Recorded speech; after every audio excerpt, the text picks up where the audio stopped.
The Honourable Leader of the Official Opposition. Hear, hear. Thank you, Mr. Speaker, and thank you for the extra applause tonight. I do appreciate the opportunity. As time goes, I'll be better at standing up and sitting down, and I'm sure we'll all get better at our respective jobs. I have to tell you, it's an absolute pleasure and honour to be here today and to respond to the speech from the throne, and I appreciate the attendance here. I know sometimes it can be riveting no matter who's speaking. I hope this is a little more riveting than some. It is actually my most significant speech in the legislature so far, and I think it's an important opportunity to talk about some things, as well as my plan, the plan of what the Wildrose has and what the government has, and how we will have some opportunities to have some commonalities, and of course we will have some differences as time goes. And of course you know that, Mr. Speaker, as you've seen this go on for some period of time. But I will tell you one thing that I'm proud of, and I think all members in this House are proud of, and that we should remember that we have some similarities. One is that we've all been elected by the people of Alberta, notwithstanding different ridings and different jurisdictions and actually different peoples in essence. We have all been elected to this place, and we all have the respect and the ability to speak for the people that we represent, and all of us should be respected for that belief, because if we don't, we will find ourselves sometimes as a third party if we don't actually represent the people that we were elected by. Because as I said before, we are not here for ourselves, nor did we get here by ourselves, and we need to make sure that we remember that no matter how important we start to believe that we are. The other thing that we have in common is that we're all very proud to be from Alberta. We're very proud to be here, and we all have families. We all have loved ones, and we all love and are loved. I love Alberta, and I would like to say when I first came into my political sphere that nobody loved Alberta more than I did. But I know that's not true, because we all love Alberta as much as we possibly can, I would suggest.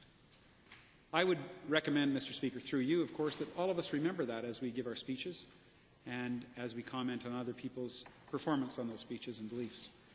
But the Wildrose and the NDP government have some different political philosophies, and I'm going to try to talk about different philosophies.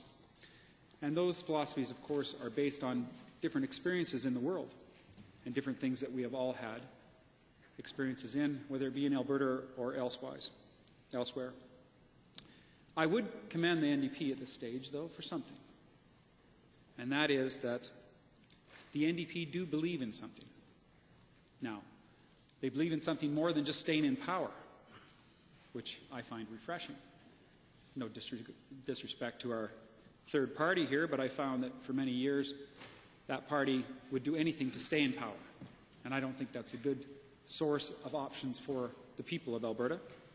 And I think that's something that I'm hoping that will change. And I hope that the NDP will stick to their policies, primarily because I think Alberta is more associated with our policies.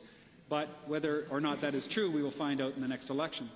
The truth is at this stage that we must respect those policies and have good policy debates and make sure that we don't fall into the trap of previous parties, and that is lack principles, because principles and ideas are all we actually can give to Albertans that they want, truly. And I think the NDP will govern from their principles, and I hope that they do. I hope they will also be honest, and no disrespect to the NDP as a party, but that has been a difficulty of some NDP governments in the past in other jurisdictions. So I hope that doesn't happen here, and I believe, based on the leadership that I've seen, it won't. Many of the things the NDP believes in comes from academic theories and works of intellectuals. Almost all of the things the Wildrose believes in come from, in my opinion, real-world experience. And I say that with respect. From working, from sweating, from succeeding, and from failing. From trying and achieving, or trying and failing. We all learn something, as I'm sure I will learn in this place, from failing and succeeding, as you will. Wildrose MLAs have real-world experience in productive things. Someone once said, the facts of life are conservative. I truly believe that. I know that free markets lead to prosperity. I've seen examples of that throughout the world. I know that freedom that we enjoy, leads to good government. I know that small government leads to innovation, and I know that nothing stifles innovation more than big government. I know and firmly believe that I can spend my money better than the government ever will be able to. Hear, hear. And I know that the overwhelming majority of Albertans believe the same thing. They believe in smaller governments. I know that a good government protects the vulnerable. And I think there's no greater measure of a people by seeing how they treated the vulnerable peoples of that society.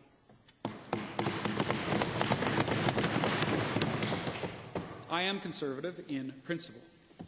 I believe in conservative principles, not those conservatives. The conservative principles of fiscal responsibility. But I promise you, there's nothing more important than a strong safety net, a strong social safety net for the people that can't protect themselves. We as a society cannot let people fall through the cracks, but we must also reject the nanny state that wants to control every aspect of other people's lives. And I hope that this government will do exactly that. I know that people working together in charities and not-for-profits can achieve so much more than an overzealous and bureaucratic government. I know this because I live this. I have worked in many charities, non-profits, as you will soon find out. But I know that innovation, creativity, and the human spirit is much better than a bureaucratic government that's large, wasteful, and doesn't get the job done. Good thing I have 90 minutes. We're going to have 30 minutes of applause. I hope you guys start soon. But through you, Mr. Speaker, of course. How did I come to believe these things and know these things? Well, it has a lot to do with who I am, how I've lived my life, and where I come from. So I'm going to tell you a little bit about that today. I'm the youngest in a family of 11 children, and our family made the very smart decision to move to Fort McMurray. 1967, I was only 4 years old. Fort McMurray was an amazing place to grow up. I had a dog team. I would go down the main street of Franklin Avenue with my rifle slung over my shoulder at the ripe old age of 12 years old. I know it sounds a little bit astonishing today, but it was an incredible, incredible upbringing in life. Small town atmosphere that gave me the opportunity to try so many different things and to see boom and bust, but meet an amazing amount of people. The average age in Fort McMurray is much younger than most places in Alberta, but we have the opportunity to meet so many different people, and we don't have cliques. We don't have these little groups that form in older communities because we have such a young community. So everyone gets along pretty well, and that's what I like about Fort McMurray. I like the fact that people walk down the street and say hi to everyone, that they go out to a restaurant and they'll stop at a table and talk to everyone. I like the fact that it's a small town. I like the fact that there's 5 rivers that flow into the city centre. That is probably one of the most beautiful places on the planet. Heard that before? Unlikely. But I've lived there 50 years. And I've lived in other countries, including Australia, including the United States, and I find no greater place than Fort McMurray as far as working, playing, and raising a family. It's a beautiful place.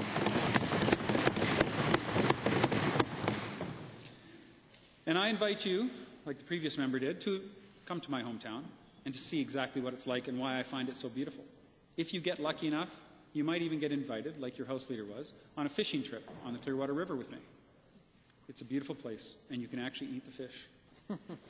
I attended Prairie Bible Institute, which is in Three Hills, Alberta, for high school. I don't know whose riding it's in, but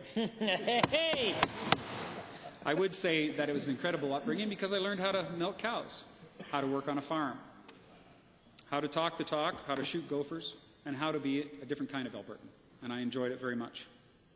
I did get into some trouble there. It was a Bible school. I went there for high school, but I did get in some trouble. I understand all good people get into trouble from time to time. I was also the captain of the hockey team, and I like to play a lot of sports, and I still do. After that, I went and got a Bachelor of Science degree in Portland, Oregon. I then attended and received a Master's in Business Administration in Finance and a law degree. During school, I had a variety of jobs, some interesting ones. I've worked as a log hand, a printer, a lawyer, a registered trapper, a heavy equipment operator, and many other jobs, including a politician. I don't tell a lot of people that because I get worried. But I had an incredible upbringing out of Fort McMurray, traveling to Australia for my law degree and my MBA. Traveling the world and understanding that there is more than just Fort McMurray, even though I kind of would have liked it to stay that way because I had such a great upbringing. Before I returned to Fort McMurray in 1991 after my law degree. I was the president of the student council of the university. I was also the editor of the newspaper. I've been very active in the community, in all communities that I've been involved with. I actually attended the University of Calgary to finish off an equivalency in Canadian law and began practicing in Fort McMurray for 10 years. I was a very busy litigator, and I had some businesses that I started during that period of time in Fort McMurray, bought some land and did some wonderful things. And you know, the thing about Fort McMurray that is so incredible, besides what I've told you already, is that Fort McMurray is a land of opportunity, just like Alberta is a land of opportunity for so many people in the world and in Canada. You can go to Fort McMurray with nothing, and in 10 years you can leave with as much money as you can possibly carry, and more. You can make a lot of money through hard work and determination, which many people go to Fort McMurray for but don't stay. Most people go there for opportunity, and that opportunity leads to usually a good family, an incredible lifestyle, and a great quality of life for years to come. Now, I did want to tell you a little bit and have the opportunity to tell people of the public what I have done for nonprofits. I was the chair of the Children's Health Foundation of Northern Alberta. I did that for 6 years, raising money for hospitals for sick children. I was the director of the Alberta Summer Games, director of the Chamber of Commerce, president of the Downtown Business Association, and other business organizations. I volunteered my time at Keano College, quantitative methods and statistics and business law. So I had an opportunity to give back to my community, and I continue to do that, and that's how I feel I'm here today to do. I think much the same as everyone else feels. Now, I did talk a little bit about Fort McMurray and opportunity and prosperity, but I will tell you this, that when you move to Northern Alberta, whether it be in Slave Lake or High Prairie or Athabasca or Lac La Biche or these small rural communities, Fort McMurray, you will find a vibrant community of people that actually love to be there. Now, you've heard some bad things about Fort McMurray. I have. Those people are usually the people that work at the work camps, that are from different areas, that are unhappy because they fly in and fly out. Anyone would be unhappy flying into a camp with 3,000 other people working at the same place you are 12 hours a day and then flying out to go home because you missed your family. Everyone wants to be near their family. So when you knock Fort McMurray or have opportunities to hear other people do it, remember, they are not people that actually call it home. I am a person that calls it home, and I'm very proud of it.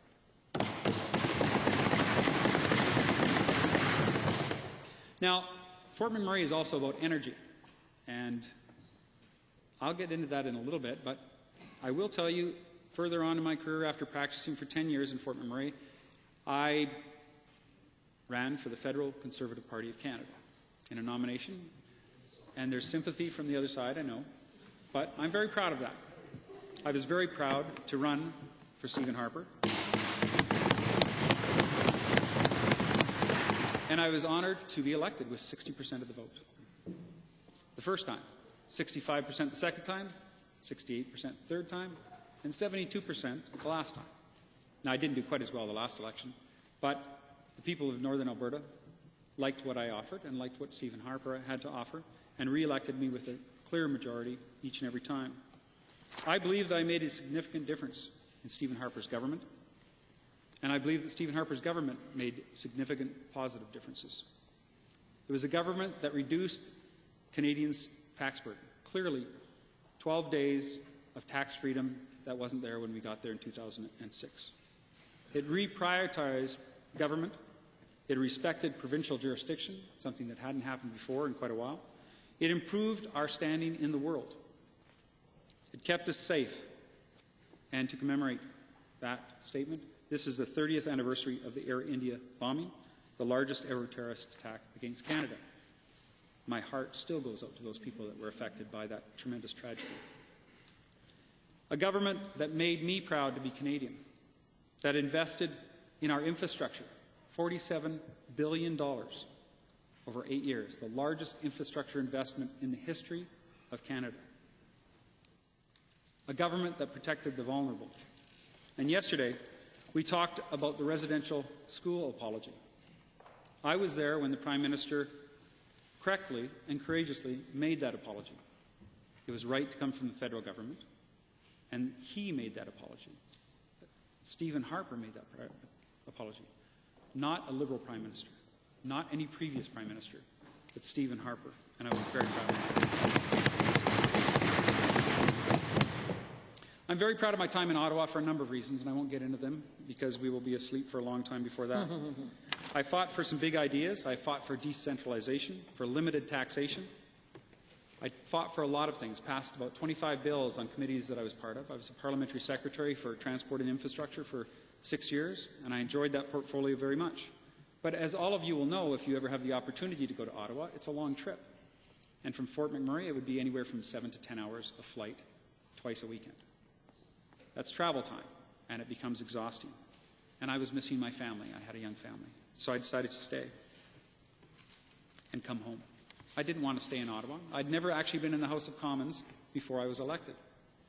I was actually never in this House before I was elected. I'm not in politics to be a politician. I'm in politics to make Albertans, Canadians' lives better. And you know, when I decided to go to Ottawa, because things were bad there. People were stealing our money, and it's our money, all of us here and all citizens of Canada. And they were taking that money and using it for political purposes, to put in their own pockets, and to change the course of history and the elections without the democracy that we all have so much respect for. And that's why I went to Ottawa, because under the Liberals, the things that were happening there were exactly the same, in my opinion, as the things that drove me to run against the PCs in the last election.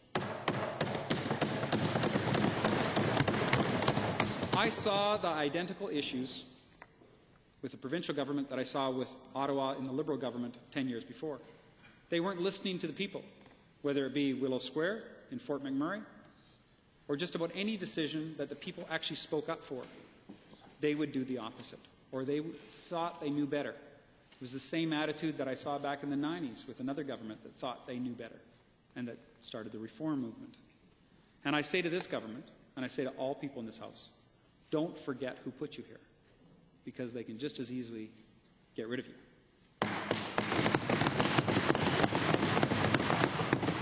Entitlement, overspending, cronyism, a government that believed in nothing except staying in power will have no priorities, and people will not keep them in power. And then, of course, there is health care. Health care drove me to this, almost 50% of our budget. We do have wonderful, dedicated frontline workers, but we have a system that just simply does not work. It is not good enough for Albertans. We spend more on health care than anybody else in Canada per capita, and we get bottom-of-the-pack results. I put to you, as the government, please fix health care. Concentrate on health care. It is not just a disaster, but it is part of taking away our loved ones if it's done wrong. So, I did get back into politics for the same reasons I was driven to politics federally. I ran for the leadership of the Wildrose because the Wildrose believes Albertans need a better government. Wildrose believes Albertans need true democratic reform, and my compliments on Bill 1. Wildrose believes Albertans need transparencies, not secret deals, secret laws, secret regulations that contradict what politicians actually say out loud. It's time to do what you say and say what you do. Wildrose believes Albertans need efficient ministries, not cronyism and sole source contracts. Wildrose believes Albertans need this government to get down to the business of actually fixing the healthcare system and seniors' care. I challenge you all for that. But most of all, Wildrose believes Albertans need a government truly committed to fiscal responsibility. I mentioned healthcare is the most expensive in Canada per capita and gets bottom-of-the-pack results. Well, we have the most expensive government in Canada, and we get bottom-of-the-pack results.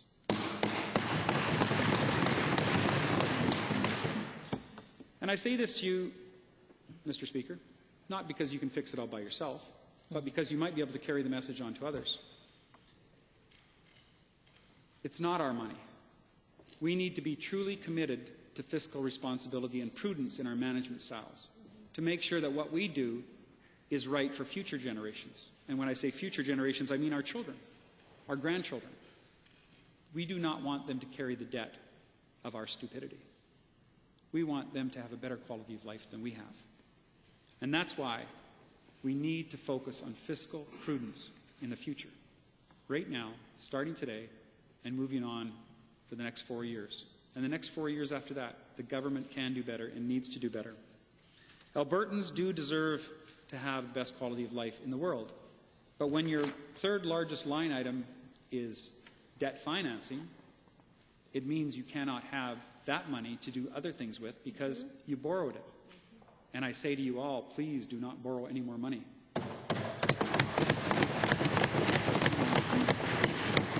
Albertans are smart, and they can spend their money much better than we can. And they will get the dollars to where it's supposed to go for them and their priorities, instead of us and our priorities. Every time we decide to make a spending decision for them as a government, that decision costs money to implement, to announce, to roll out. The money is better left with them. During the election, Wildrose campaigned of 5 priorities. And I'd like to compare those priorities to the throne speech. The first priority, of course, was standing up for low taxes, balanced budgets, and a long-term saving strategy. Our plan would have balanced the budget by 2017 without raising taxes.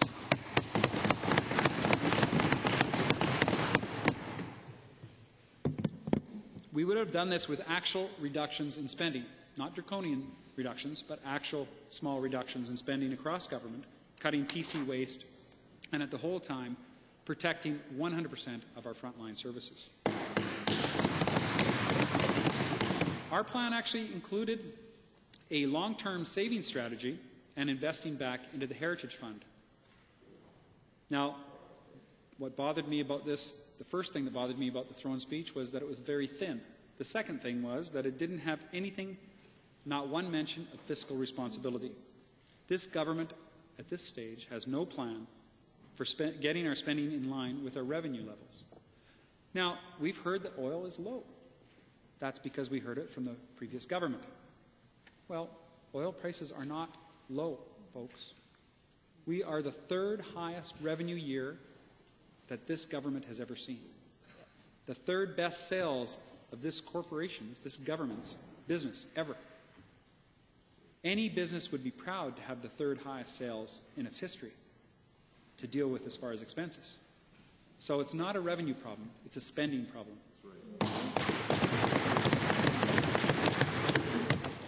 And this government has no plan for savings. All indications is that this government will spend every dollar of the future legacy that is our resource wealth. When it is gone, what do we do then for jobs? We hear diversifying our economy, but we see very little action, and bluntly, no action from the previous government. We must go away from the path of PC debt, PC entitlement, and PC cronyism, and move to a new era of what's best for Albertans. Every indication so far is that this government is committed to growing the bureaucracy and to growing government. I say to you, think differently. Compare yourself to the rest of the country and what they do with the same amount of or less of resources. Not once in the throne speech is there any mention of economizing. Already we have seen this NDP government resume a hiring boom and cancel the wage freeze to the senior managers in the civil service. I went to a chiropractor just the other day, a couple blocks from here, and he told me that he couldn't believe how many jobs were being advertised at AHS, 6-figure incomes. And he was thinking of leaving private practice to go to Alberta Health Services. What scares me the most is how much money we don't have to spend, how big the bureaucracy is, and how much we're spending on the bureaucracy now in inefficiencies, middle managers, upper managers. It is not serving Albertans. It is pushing paper from one end of the desk to the other, and that doesn't actually cure patients. When it comes to fiscal issues, I promise Albertans, Wildrose promises Albertans, that we will fight the NDP government's fiscal folly. We are hoping they will see the light.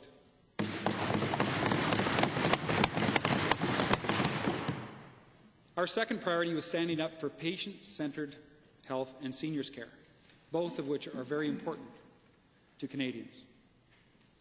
We have about 1 million new Canadians that become seniors every year. We have 65,000 to 70,000 people in Alberta that become seniors every year. We cannot ignore this issue any longer. While we do want to reform the health system and guarantee Albertans that their wait times would be medically reasonable, unfortunately, we were not elected with a majority to do that. A wait time guarantee would have put an end to excruciating and dangerous wait times Albertans face across the province. I would suggest that would be a very good start on health care. We also wanted to have a mental health and addiction strategy. We believe that health care is about patients cured, not about dollars spent and managers hired. Health care is not about the system or the procedure. It is about the patient and about curing them. This throne speech has no mention, none at all, of how this government will fix health care. This is the #1 priority for many Albertans, but the government's only plan seems to be to employ as many pencil pushers as possible. That is not reasonable, and that is not what Albertans need. Our third priority was standing up for world-class education system. 15 years ago, we were #1 in the world. #1 in Alberta. Today, we're #5 in Canada. That is not reasonable. We need to concentrate on an education system that builds schools both on time and on budget. How many did the PCs build? 1 school. How many did they promise? 123. How many times did they promise them? 240. Let's try business different this time. Our plan focused squarely on parents. We wanted to eliminate mandatory school fees for parents. We wanted to protect their right to choose what's best for their children's education for parents. Parents across Alberta have told us that it was time to get back to basics. Wildrose MLAs will fight to develop consistent provincial grading standards with traditional letter or percentage grades for students from grades 5 to 12. We've heard clearly that this would be an important first step for education in this province and to restore education to where it was and where we all want it to be. And that is. This throne speech has no mention at all of how this government will give Albertans the top quality education system that we did have.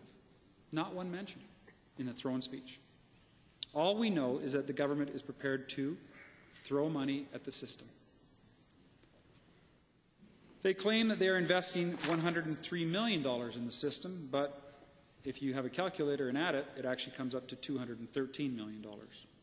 They claim that it is to fund 12,000 new students, except that if you look on the website, the school boards have indicated that they only anticipate 7,500 new students. The throne speech does not mention curricula. The throne speech is very weak on education. Our fourth priority focused on democracy and accountability. We had a series of reforms to Cabinet and to how MLAs should work. We would limit severance packages across all government, not just among political staff. We wanted to keep politicians accountable, and we wanted MLA recall legislation, true fixed election dates, and, you might guess this, a ban on floor crossing without a by-election.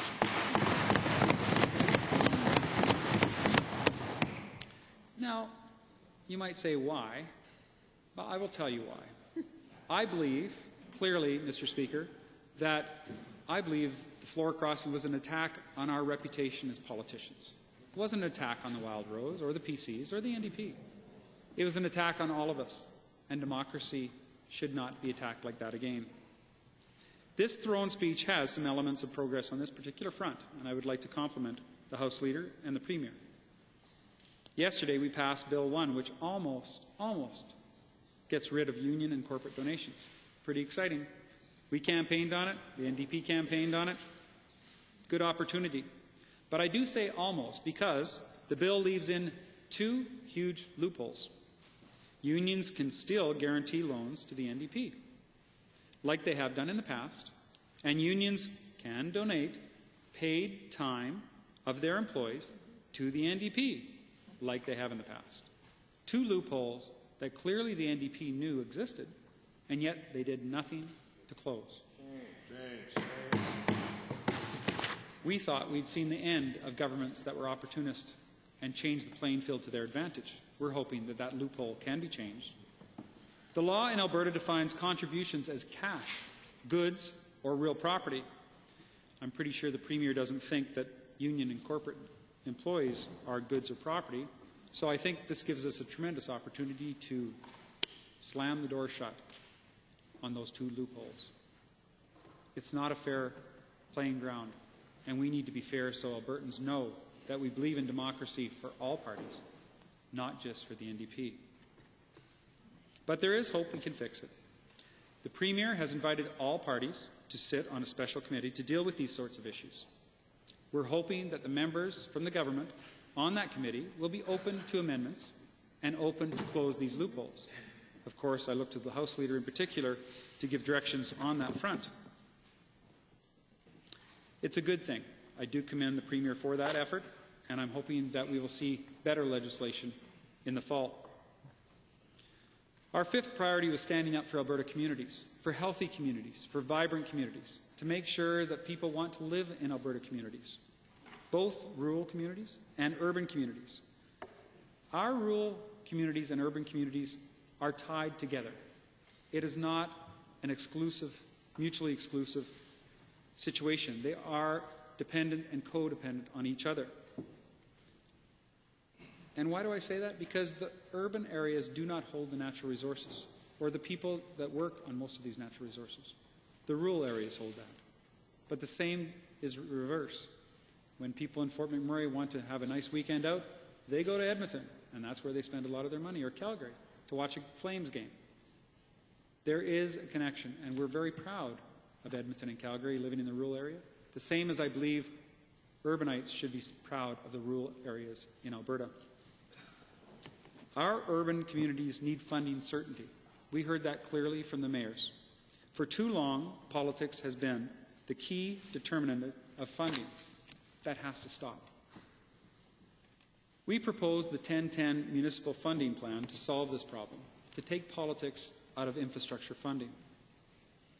We would give this funding to municipalities with no strings attached, with no political strings attached. The throne speech is very weak on community issues as well. It really fails to understand resource issues entirely. It fails to mention agriculture, one of the most important things that actually built this province and that keeps food in our mouths. What about tourism? Other key economic drivers in so many communities that have been left out entirely from the throne speech. Not one mention. The government's policy on energy issues are also particularly concerning, and to suggest otherwise, nobody's listening. People in Alberta are worried. Communities are worried. Corporations and businesses are worried. As the MLA for Fort McMurray-Conklin, I know how important our energy sector is. When I moved to Fort McMurray in 1967, there was 1,500 people there. Today, there's over 100,000 that live in that area, and there's another 70,000 that worked in the work camps, which means probably about 110,000 people worked in the work camps because they hot swapped the beds. I know how important the energy issue is to us because I saw these people every week flying back and forth to Toronto, to Newfoundland, to BC, when I would fly to Ottawa. The planes were full, and there's 3 direct flights a day to Toronto and points beyond. The economy of Canada rests with our energy industry here in Alberta.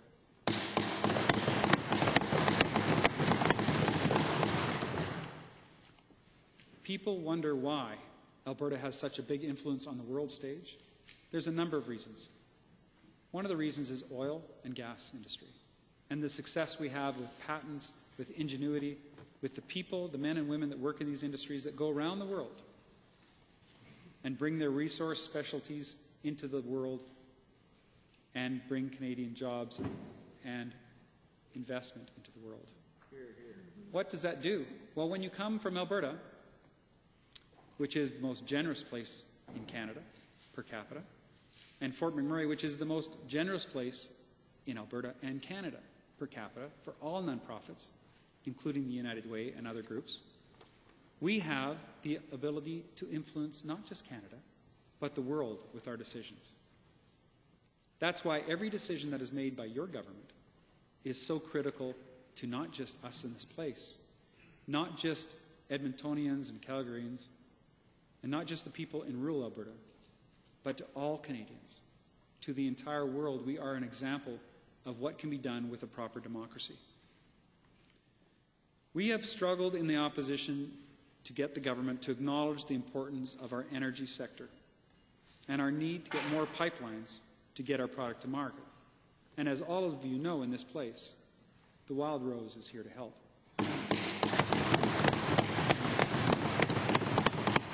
The throne speech is also weak on communities. Our cities and other municipalities will still have to go cap in hand to the government for their funding, and they will have to play political games to get their projects built.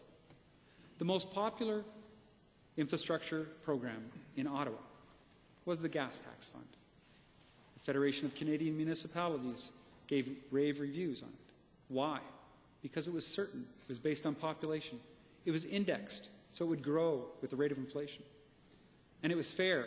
It didn't take myself or someone else to make decisions on where the money would go. It would go to the communities based on their need and their population. It's a fair system, and that's the system that our 10-10 program suggests, very similar. And I would recommend that particular infrastructure investment project to be adopted by the NDP. It's a great platform, and we'd be happy to help to go over it in more particulars.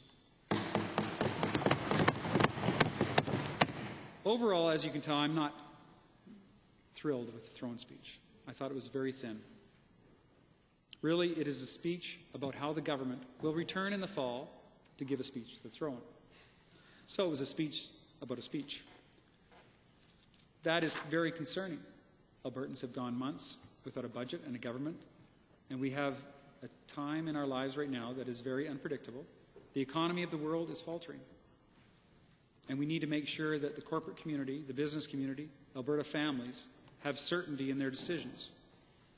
And in my mind, that means when we have an election, we come to the people with a clear, laid-out plan of where the priorities of the government are, so they can feel confident and focused in the future. As I mentioned, the throne speech fails to mention agriculture or forestry or tourism, which are all very big industries and need assurances. All of those industries need assurances that this government hasn't forgotten them. The throne speech has no plan for health care. It has no plan for restoring Alberta to world-class education. It has no plan on dealing with our communities. It does have some elements that deal with improving democracy in Alberta, but much remains to be done about accountability. And now, some on this side of the House would question this particular act based upon the two loopholes that allow the NDP to have employees working for them from unions or to allow loans.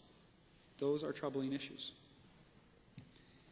And the throne speech really has no plan about fiscal issues except to raise taxes.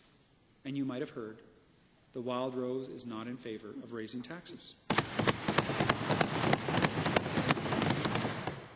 Not just raising taxes, but spending the money faster than they can tax it. That's something new for the NDP. Albertans are worried about their jobs, and they want the government to be predictable. They want the government to promote long-term stability, and this throne speech does not do that. It does none of that. I think that it would have been helpful for Alberta businesses and Alberta families to get a clearer picture of this government's priorities, especially given the economic situation that's just come about in the last few months. And that economic situation is not enough revenue. That economic situation was brought about as a result of those folks over there that spent faster than it came in, and they had no plan to do so. They threw it around like it was their money. It is not their money. Getting that clarity from the government as far as a focus on the future would have been very helpful. And it would be helpful now because we see in our marketplace, we see in the economy, the uncertainty is causing difficulties with businesses. People are deferring funding and investment decisions in Alberta. And you can say that's not happening, but it is. People are worried. And a clear roadmap is the best thing to do before you get in a car and take any trip. And we have no map. All we can do now is hope that the government goes away for the summer, and as the House Leader said, as the Minister of Infrastructure said, work hard over the summer to come up with a plan, to come up with a strategy that identifies what Albertans want as their priorities.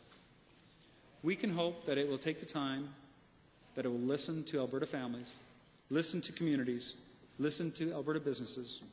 We can hope that such consultation will result in a stable and mainstream throne speech in the fall, or the winter, as the case may be, or next year, as the case possibly might even be even further. I hope we get to vote on it before the end of the year, but we'll see. A new budget and throne speech that actually deals with the priorities that matter to Albertans, and not just the ideological hobby horses which matter to this government's partisans. I think there's nothing clearer than to make sure that we all represent Albertans with hard work, with honesty and perseverance, recognizing that we are here but for a very short time, and to move this mountain called government one way or the other is difficult, even with the largest majority. But to make things better only takes one step in the right direction. So please, Mr. Speaker, through you, when you and everyone else takes the step, might they please take the step towards fiscal responsibility, prudence, and understanding that the money does not belong to the government. It belongs to the people of Alberta. Here, here, here, here.